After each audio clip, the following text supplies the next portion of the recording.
प्रति हमारी प्रीति बनती है। और स्तुति प्रार्थना, और जब किससे मांगे, जो सर्वशक्तिमान है, सर्व सामर्थ्यवान है, सर्वज्ञ है, सर्वांतर्यामी है, जो मेरे हृदय में बैठकर मेरे प्रत्येक क्रियाकलाप को जानता है, उससे हम मांगे। क्या मांगे? गुरु को मांगे, अपने जीवन की कमियों को दूर करने का प्रार्थना करें। परमात्मा का एक नाम आता है संध्या में अनीकम, अर्थात हमारे काम, क्रोध, लोभ, मोह, ईर्ष्या, द्वेष, ये मनुष्य के पतन के प्रमुख कारण हैं, जिन्हें दुर्गुण कहा गया है। इन दुर्गुणों को दूर करने का अगर कोई बल है तो परमपिता परमात्मा है। तो परमात्मा से इन दुर्गुणों को, दुखों को, दुर्व्यसनों को दूर करने का हम प्रार्थना करते हैं। तो परमात्मा का इससे हमें संगतिकरण मिलता है, देवताओं का संगतिकरण मिलता है। और तीसरा इसमें स्थान आता है दान का। दान हम किसी भी संस्था में अगर जैसे 100 रुपये का दान देंगे तो हमारे अकाउंट में, हमारे पुण्य खाते में 100 रुपये आएंगे, और वो 100 रुपये भी तब आएंगे जब उस दान का सदुपयोग हो। अगर उस संस्था ने उस राशि का दुरुपयोग कर लिया तो हम दुरुपयोग का अंश हमें भी भुगतना पड़ेगा, क्योंकि वो अर्थ हमने दिया है। परंतु यहाँ दुरुपयोग का कोई प्रश्न ही नहीं है। जो आहुतियाँ दी इनका सब सदुपयोग ही हुआ है। और इसका पुण्य कितना मिलेगा? तो अग्नि ने उसको 700 टाइम्स बढ़ाकर देवताओं को अर्पित किया है। तो आज अगर इस यज्ञ अनुष्ठान में हमने माना कि 100 रुपये का आहूत किया है घी और सामग्री, तो हमें हमारे पुण्य खाते में कितना आएगा? 100 × 700, 70,000 का पुण्य आज हम सबको मिला। तो इसलिए इसको याज्ञवल्क्य ऋषि ने शतपथ ब्राह्मण में सर्वश्रेष्ठ कर्म कहा है।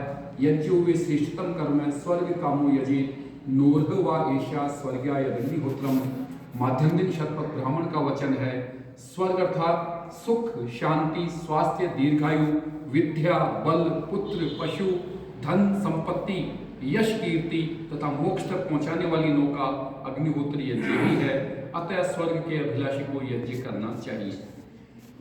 एक प्रश्न किया एक मौलवी जी ने महर्षि दयानंद से कि यज्ञ से इतना सा जो हम देते हैं, इससे कैसे इतने बड़े देवताओं का सब शुद्धिकरण हो जाता है? तो महर्षि दयानंद जी ने बड़ा सुंदर उत्तर दिया कि भगोना भर के दाल का होता है, उसमें छौंक कितनी सामग्री से लगाते हैं और पूरी दाल सुगंधित हो जाती है। तो ये अग्नि की विशेषता है। उन्होंने कहा कि हम घर को सुगंधित करने के लिए इत्र छिड़कते हैं, पुष्प रखते हैं। उन्होंने कहा कि इत्र और पुष्पों में वो सामर्थ्य नहीं है कि घर की अशुद्ध वायु को बाहर निकाल दे और शुद्ध वायु को प्रवेश करा दे। अग्नि जब ज्वार प्रज्वलित होती है तो हवा गर्म होती है और गर्म करके हमारी घर की अशुद्ध हवा को बाहर फेंकती है और शुद्ध हवा को प्रवेश कराती है। तो केवल अग्निहोत्र का ही सामर्थ्य है कि घरों में शुद्ध वायु को प्रवेश कराती है। और इसमें दी हुई आहुति से हमारे घरों की वायु कितनी शुद्ध होती है? तो एक खसखस के दाने के बराबर गाय का घी अग्नि में जलता है। तो फ्रांस के वैज्ञानिक ने शोध करके बताया है कि 20 लाख बैक्टीरिया को खत्म करता है। खसखस का दाना कितना छोटा होता है आप सब जानते होंगे। वो जब अग्नि में जलता है तो 20 लाख बैक्टीरिया को खत्म करता है। तो हमारी घरों की वायु शुद्ध हो, इसलिए हमारे पूर्वजों ने सुबह और शाम घर पर दीपक जलाने का विधान बनाया। आज अगरबत्तियों का प्रचलन बढ़ गया है, हम अगरबत्तियों से बचें, घी का दीपक जलाएं। अगरबत्ती में आजकल बांस की लकड़ी का प्रयोग होने लग गया है और ऊपर जो मसाला लगाते हैं वो भी केमिकल मसाला आने लग गया है। पहले वनस्पतियों का आता था, वो शुद्ध होता था। अब बांस की लकड़ी और केमिकल मसाला दोनों, इसका जो धुआं होता है हमारी श्वास की नली को डैमेज करता है। आज घर में रहने वाले महिलाओं और बच्चों को जितनी भी सर्दी जुकाम खांसी की समस्या है, इसमें एक बहुत बड़ा कारण इन अगरबत्तियों का धुआं भी है। तो अगरबत्ती से जलाने से बचें, घी का दीपक जलाएं। अपने घर पर कभी भी कोई अच्छा शुभ मुहूर्त हो, शुभ काम हो, अपने मन में एक प्रेरणा आए तो छोटा सा अग्निहोत्र जैसा सखाने का प्रयास आदरणीय भूपेंद्र सिंह ने किया है, वैसे हम उसको 16 आहुति का अग्निहोत्र करने का प्रयास करें। अग्निहोत्र करने वाले को कभी जो सामग्री दी जाती है वो व्यर्थ नहीं जाती, कई गुना होकर वापस प्राप्त होती है। किस रूप में प्राप्त होती है? परिवार की ऐश्वर्य के रूप में, हमारी संपत्ति के रूप में, हमारी दीर्घायु के रूप में ये हमें प्राप्त होती है। तो कई गुना बढ़कर, जैसे किसान गेहूं के दाने खेत में बीज होता है तो कई गुना उसको वापस अनाज मिलता है, ठीक ये भी हमारा एक पुण्य कर्म है। इसमें जो आहुति लगाते हैं ये हमें कई गुना वापस मिलती है।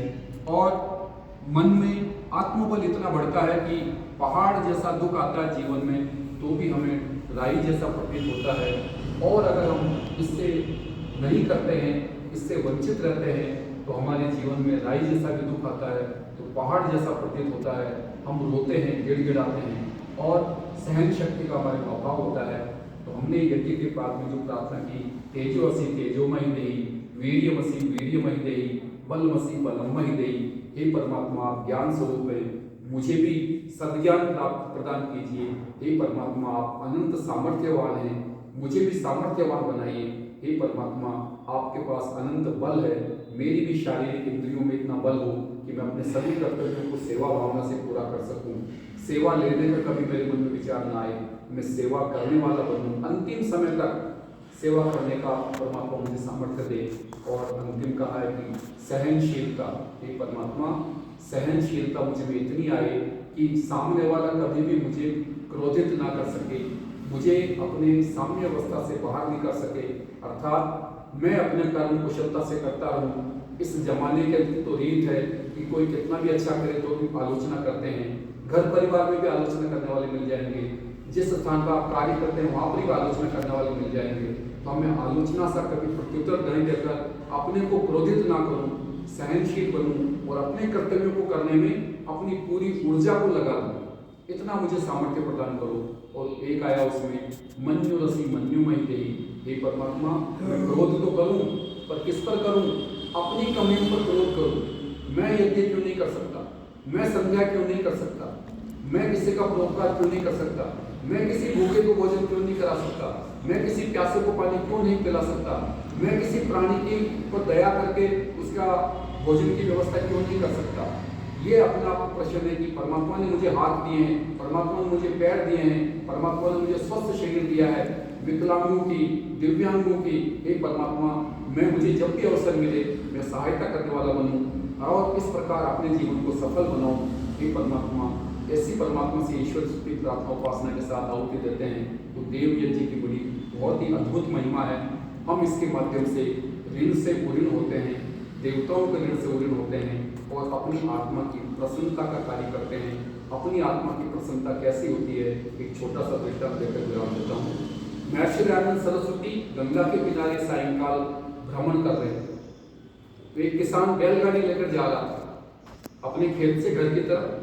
खेत से घर की तरफ जाते हैं तो बैलगाड़ी में चारा, कुछ अनाज वगैरह जो भी खेत में उपज होती है लेके जाते ही। तो बैलगाड़ी जा रही थी तो रास्ता कच्चा ही रास्ता था, नदी के किनारे रास्ते थे कच्चे, एक जगह थोड़ा पानी भरा हुआ था, कीचड़ था, तो बैलगाड़ी का एक पहिया उस कीचड़ में धंस गया। किसान बैलों पे डंडे मार रहा है पर बैल उसको बैलगाड़ी को आगे निकालने में असमर्थ हो रहे हैं। बैल पसीना पसीना हो गए। किसान भी घबरा गया कि सूर्यास्त होने वाला है, जंगली जानवर पानी पीने आएंगे, मैं आज कैसे सुरक्षित रहूंगा? अगर मैं बैलों को छोड़ देता हूँ तो ये तो घर चले जाएंगे, मेरा सारा सामान अस्त व्यस्त हो जाएगा, जानवर खा जाएंगे, मैं क्या करूँ? सहायता के लिए इधर उधर देखता है, कोई सहायता दिखाई देती नहीं है। किसान बहुत ही परेशान दिखाई देता है। महर्षि दयानंद की नज़र पड़ती है कि ये किसान एक ही जगह क्यों खड़ा है। वो दौड़ते हुए उनके पास आते हैं और कहते हैं कि आप नीचे उतरिए, बैलों को बैलगाड़ी से खोलिए और बैलों को पकड़ के खड़े हो जाए। और किसान ने देखा कि कैसे बाबा हैं, बैलगाड़ी की मदद करनी हो जाए, मुझे कह रहे हैं कि बैलों को खोलकर खड़े हो जाइए, ऐसे कैसे गाड़ी निकलेगी? महर्षि दयानंद जो आदित्य ब्रह्मचारी थे, प्राणायाम से श्वास भरते हैं, पूरी बैलगाड़ी को कंधे को उठाते हैं और अपने बल से बैलगाड़ी को कीचड़ से बाहर निकाल देते हैं। किसान की आंखों में अश्रुधारा आती है। किसान धन्यवाद देता है कि बाबा जी आपका बहुत बहुत धन्यवाद, आपने मुझे संकट से बचाया। तो महर्षि दयानंद जी कहते हैं बाबा धन्यवाद तो मुझे आपका करना चाहिए, आपने मुझे मेरी आत्मा की प्रसन्नता का कार्य करने का अवसर दिया। तो आत्मा की प्रसन्नता का कार्य जब हम करते हैं तो हमारी आत्मा बलवान होती है और बलवान आत्मा ही इस शरीर का भी रक्षण करती है और अन्य प्राणियों का परोपकार करने के लिए भी सामर्थ्यवान बनती है। आप सबने मेरी बात को ध्यान से सुना, आप सभी का बहुत बहुत धन्यवाद। ओम शांति।